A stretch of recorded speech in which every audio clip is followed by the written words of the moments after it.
Hello friends, இன்றைக்கி உருளைக்கிழங்கு GIFs பண்ண போகிறேன் பாருங்கள். அதுக்கு உருளைக்கிழங்கை வந்து பாருங்கள், சின்ன சின்ன பீசஸாக நைஸாக கட் பண்ணி வச்சுருக்கேன். இது நல்லா நைஸாக கட் பண்ணணுங்க, அப்போ தான் வந்து நல்லா மொறுன்னு கிடைக்கும். இந்த மாதிரி சின்னதாக நைஸாக கட் பண்ணி வச்சுருக்கேன். கட் பண்ணி வாஷ் பண்ணி வச்சுருக்கேன் பாருங்கள். இது எப்படி இப்போ செய்யலான்னு பார்க்கலாம். இப்போ இந்த உருளைக்கிழங்கு வந்து காரம் இல்லாமல் செய்கிறது சின்ன குழந்தைங்களுக்குலாம் ரொம்ப பிடிக்கும். மஞ்சத்தூள் 1/2 ஸ்பூன் போட்டுக்கிறேன்.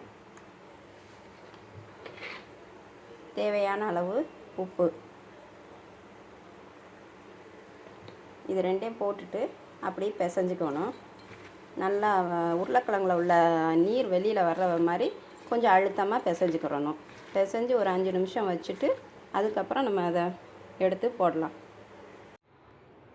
இப்போ பாருங்கள், 5 நிமிஷம் ஆச்சு, நல்லா ஊறிடுச்சு. இதை வந்து எண்ணெயில் போட்டு பொரிப்போம். கடாய் வச்சு எண்ணெய் ஊற்றியாச்சு. இந்த எண்ணெய் சூடாயிடுச்சு. இப்போ வந்து இந்த உருளைக்கிழங்கு இதில் போடுவோம்.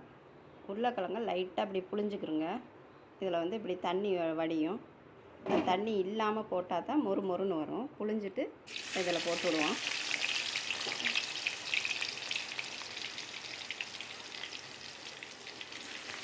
எல்லாத்தையும் போடாமல் கொஞ்சம் கொஞ்சமாக போட்டு வறுக்கணும்.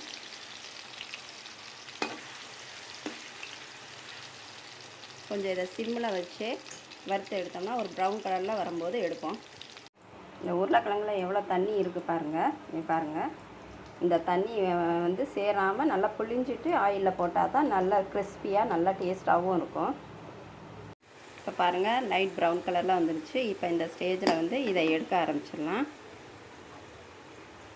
நல்லா ஆயிலை வடிச்சிட்டு இப்படி எடுத்துருங்க. பாருங்கள், கிறிஸ்பியான உருளைக்கிழங்கு ஜிப்ஸ் ரெடி ஆயிடுச்சு. 10 நிமிஷத்தில் செய்யக்கூடிய உருளைக்கிழங்கு ஜிப்ஸுங்க. நல்லா பாருங்கள், இது பாருங்கள் நல்லா கிறிஸ்பியாக இருக்குது. இந்த மாதிரி நல்லா கிறிஸ்பியாக எடுத்துக்கிறோம். இந்த ஜிப்ஸை செஞ்சு குழந்தைகளுக்கு கொடுத்து பாருங்கள். ஸ்கூலுக்கு கொடுத்தீங்கன்னா ரொம்ப விரும்பி சாப்பிடுவாங்க. இந்த வீடியோ பிடிச்சிருந்தா சப்ஸ்கிரைப் பண்ணுங்கள், லைக் பண்ணுங்கள்.